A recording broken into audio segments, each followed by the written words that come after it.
Hi, and welcome to your Weekend with Soul. I'm Elizabeth with World's Cup of Joe. Awaken your soul. If you're new to our channel, welcome. And if you like our content, please remember to subscribe and hit the bell for notifications. We created our weekend series, Soul Through Literature, and Sunday series, Soul Love Through Literature, to gift you soul after a long week.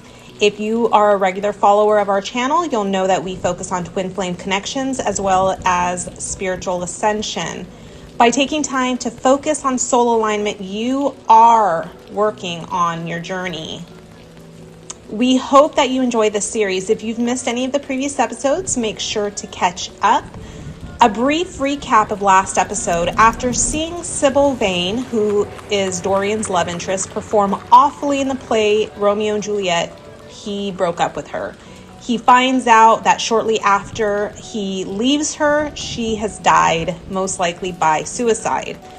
This actual story gets pretty dark right about now, so I'm going to go back and start moving a little bit faster through the story and go back to just focusing strictly on the quotes full of soul in this book. And with that, let us begin. Quote 1. One should absorb the color of life, but one should never remember its details. When you're aligned with soul and focused on presence, you may start to find that specific details of events start to elude themselves from you. You start forgetting things. Why is this? It's because presence doesn't allow your mind to cling to things that happen. The only thing that clings and ruminates is mind. Why is this? It's because presence doesn't allow you to cling to things that happen. The only thing that clings and ruminates is mind. Mind traps in the vivid details of occurrences, either as a way to wallow or as a way to celebrate. But soul just is. It doesn't store details, it merely observes. I remember a really great concept that I first heard in a Michael Singer book. And he said never to cling to the good memories, just like you shouldn't ruminate on the bad ones. The reason is that if you store a memory and have any kind of expectation from it, you will always be hindering the opportunity to appreciate new experiences, because you'll always be judging and comparing the new events to the past ones that were similar. Think of it in simplified terms. You go to a restaurant and have the best food you've ever eaten.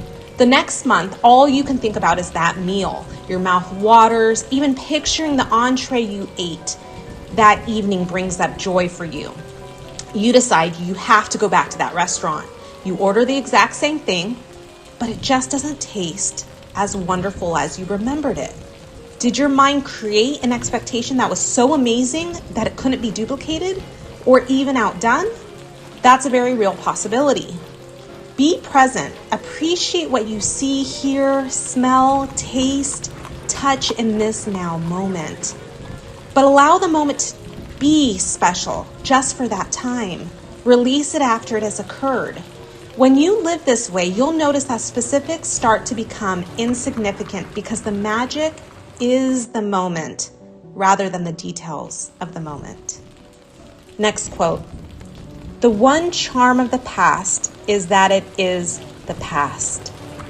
If my spiritual awakening has taught me anything, it's to let go of the past. Thoughts of it don't serve me anymore. When people get stuck in ruminating on the past, they are often in a state of depression. Past represents depression from mind, while future is usually fear of mind. Fear of the unknown and the stories that mind creates.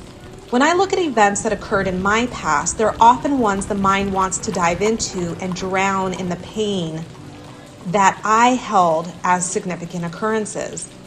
Looking at my past, I definitely focus on many of the perceived negative events that were painful versus focusing on the more enjoyable times that seem to have been few and far between if memory serves me. Whether they were or not is insignificant now because mind chose to forget those and to focus on the painful ones. Anytime past thoughts now come to mind, I bring myself back to soul by remembering that soul never looks back. That snaps me out of the thoughts and brings me back to presence. Next quote. I passed a dreadful evening, half afraid that one tragedy might be followed by another.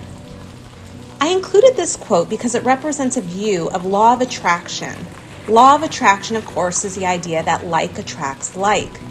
Anything you give your attention and belief to will come to you. So if you believe you will be wealthy and you can envision money coming to you, the universe will naturally bring it to you. It's all about energy and attracting the energy of what you're focused on and believe in. Unfortunately, most people don't focus on the things that will bring beneficial things into their experiences. They instead focus and believe, we call them limiting beliefs, that continuously bring about experiences that don't serve them. In this quote, when he says that he felt one tragedy might be followed by another, it's merely pointing out that bad things often follow bad. Why is that?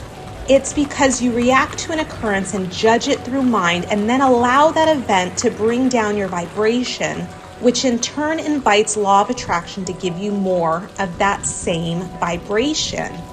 Let me again simplify this. You wake up one morning pretty indifferent but excited to grab your morning cup of coffee. You make it, pour the creamer in, and it looks delicious. Uh-oh, your cat jumps on the counter and causes the cup of coffee to spill. But it doesn't just spill on the counter, it spills all over the marketing materials you were supposed to hand in to your boss today. The mind perceives this instance as something very bad, essentially judging the situation. Remember, to soul, it is irrelevant what happened because soul doesn't judge. You scream, say a few explicatives, and totally freak out worrying about how you'll tell your boss. You get in the car to drive to work, still totally in mind about the coffee debacle, and the next thing you know, you open your car door and it hits something in your garage, leaving a sizable dent in the door frame. Crap, what is going on this morning? You back out of the garage and accidentally hit the trash can that the neighbor left close to your driveway. Trash spills everywhere. Okay, now really time to freak out. I'm going to stop right there with that scenario, but have you ever had a morning similar to this? Everything seems to go wrong? Well, that is law of attraction at play. That is why it's crucial not to judge things when they happen. Just observe them through soul and watch them. Observing them and not judging them allows your energy to stay in a place of neutrality and not go into those lower vibrations since you're always manifesting.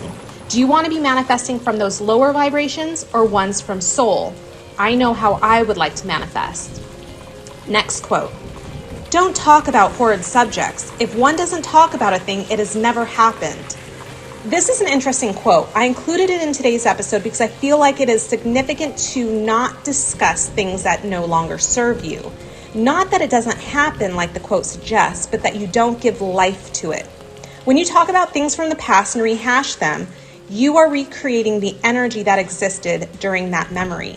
So if you think about things or discuss things that hurt you in the past, the emotions and energy that is stirred and given a new breath of life are those same emotions that come about when the event happened.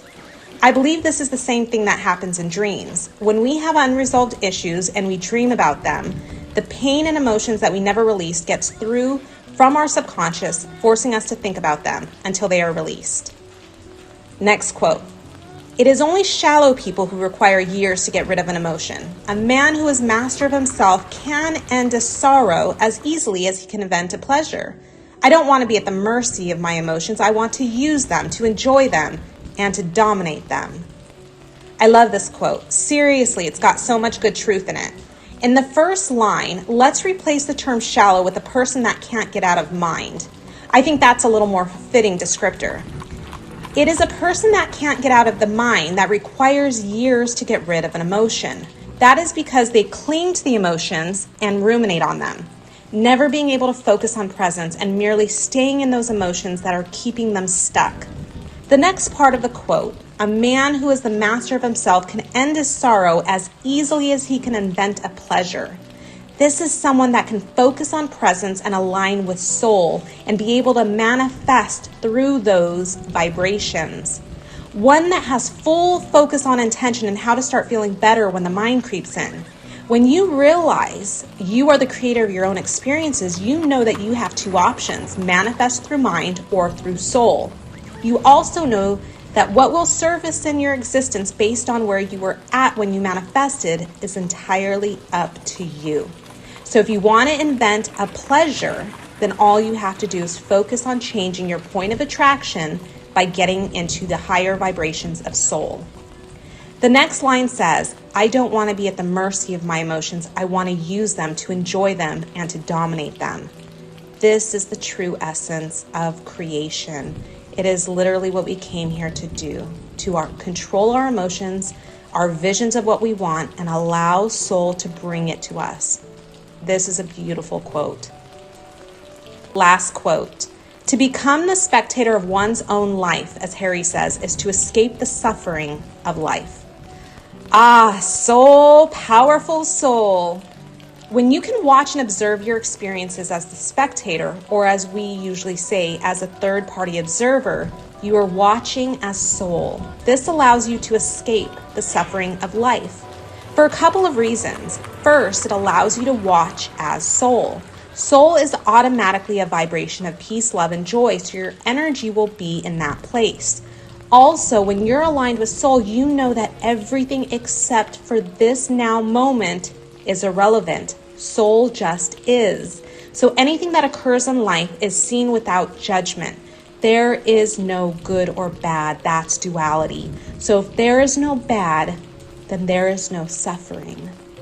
I will end this episode here. Thank you for joining us, and I hope you return next week.